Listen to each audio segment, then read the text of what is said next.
So ఏదైతే హైడ్రాకి సంబంధించిన బాధితులందరూ కూడా ఈరోజు బండ్లగూడలోని ఇక్కడ ఈ ఏరియాలో సో ఈరోజు సభ పెట్టడం జరిగింది. సో ఇక్కడ సభలో కూడా ఒక చిన్న పాప కూడా పాల్గొంది. సో ఒకసారి మాట్లాడదాం. హాయ్. హాయ్. నీ పేరు? రోహిణి. ఎందుకు వచ్చినావు అంటే ఈ మీటింగ్ జరుగుతా ఉంది, సో ఇక్కడికి ఎందుకు వచ్చినావు? నేను ఫస్ట్ న్యూస్ లో చూసి వచ్చినాను. ఆ గారు ఏమంటున్నారంటే మనం అంటే స్ట్రాంగ్ గా ఉండము, అందరు స్ట్రాంగ్ గా ఉండాలి, మేము గుల్లగొట్టనీయము, అది అన్ని చెప్తున్నారు కదా.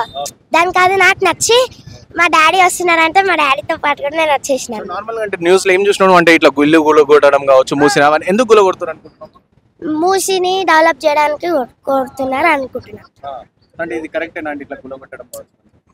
మా లైఫ్స్, మా మిడిల్ క్లాస్ లైఫ్స్, దానికి మళ్ళీ అది గుల్లగొట్టి మళ్ళీ మాకు ఎక్కడో ఇచ్చి నా స్కూల్, మా డాడీ ఆఫీస్ అవన్నీ సెటిల్ అయినాయి. మేము అందరం సెటిల్ అయినాక ఇప్పుడు అంటే మేము ఎక్కడికి వెళ్ళాలి చెప్పు. నాకు అర్థం కాలే అసలు ఎక్కడికి వెళ్తాం. దగ్గర ఇస్తారా లేకుంటే ఇయ్యరా నాకు అర్థం, అదే నాకు నచ్చలేదు అనమాట.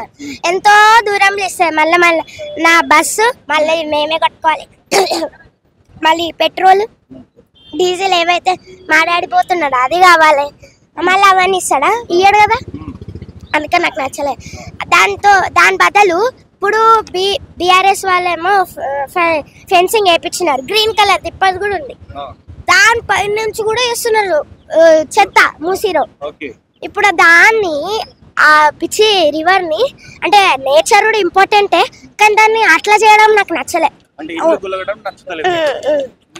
సో దాని బదులు వాళ్ళు ఏం చేయాలి, చెత్తను ఆపేసేయాలి, ఎవరైతే వేస్తున్నారో ఫైన్ పెట్టాలి, వాళ్ళు ఫైన్ కట్టియాలి. అప్పుడు అది క్లీన్ అయితే అప్పుడు మాకు కూడా చూడబుద్ధి అవుతుంది. అంతేగాని దాన్ని పిచ్చి పిచ్చిగా ఉన్న చెత్త ఎంతగానం చెత్త ఉంది అందులో, అది అట్లనే ఉంటది. మూవే కాదు అసలు, అక్కడ ఆగుతాయి. వాన పడితే కొద్దిగా మూవ్ అవుతాయి.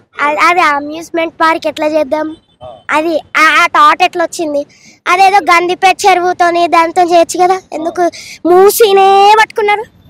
నాకు అది నాకు నచ్చదు.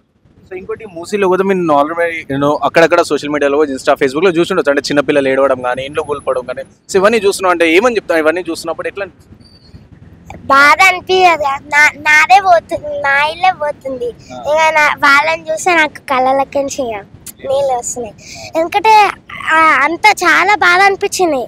ఎందుకు ఇట్లా ఆడుకుంటున్నారు మన లైఫ్స్, మిడిల్ క్లాస్ లైఫ్స్. కొంతమంది మాకంటే ఇంకా పూర్ ఉండొచ్చు, అట్లా ఉండొచ్చు కదా. ఇప్పుడు మా ఫ్రెండ్స్ కానీ వాళ్ళు కానీ మేమందరం మిడిల్ క్లాస్ కదా, వాళ్ళతో ఆడుకోవడం నాకు నచ్చలే. అది పెద్ద పెద్ద బిల్డింగ్ లేదో కడుతున్నదంటే దానికి మాత్రం సపోర్టు మాకెందుకు సపోర్ట్ లేదు? ప్రభుత్వము ఇదేమంటారు, మన మనుషుల కోసం పనిచేయాలి, కానీ మనుషులు ప్రభుత్వం కోసం పనిచేయద్దు. అదే అవుతుంది. మళ్ళీ వాళ్ళ లైఫ్ కి తెగించి వాళ్ళు ఇస్తున్నారు, మళ్ళీ ఇల్లు గుల్లగొడుతుంది కదా. మళ్ళీ చాలా మంది కూడా కాంగ్రెస్ పార్టీకి ఓటేసాం, కాంగ్రెస్ పార్టీని గెలిపించినామని అంటారు. సో మీరు కూడా అంటారు, మీ తాత చెప్పడం వల్ల ఇప్పుడు ఎట్లా అనిపిస్తుంది మళ్ళీ కాంగ్రెస్ గవర్నమెంట్? ఇంకోసారి వేయద్దు అసలు, వేస్ట్. ఎందుకు అట్లా అధ్వానం ఎందుకు అనిపిస్తుంది? వచ్చి కూడా ఒక 1 year కూడా కాలే, ఇదంతా స్టార్ట్ చేస్తే ఎట్లా ఉండాలి? కొంతమందికి విల్లాలు ఉంటాయి, మంచి ఇంటీరియర్ ఉంటుంది, వాళ్ళ విల్లాలన్నీ గుల్లగొట్టేసి ఉట్టి 2 BHK ఫ్లాట్ ఇస్తే ఊరుకుంటారు వాళ్ళు. మాకు మళ్ళీ విల్లా కావాలి అని మొత్తుకుంటారు.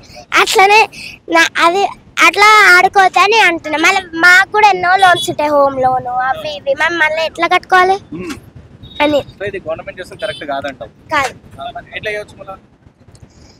దాని బదులు అది ఫెన్సింగ్ మంచి వేయించి ఫైన్ కట్టించి ఎవరైతే వేస్తున్నారో ఫస్ట్ చెత్తనంతా క్లియర్ చేయించి ఆ నీళ్ళు పోవాలన్నమాట. ఆ నీళ్ళు పోతే అప్పుడు వేస్ట్ కూడా పోతుంది దాంతో పాటు.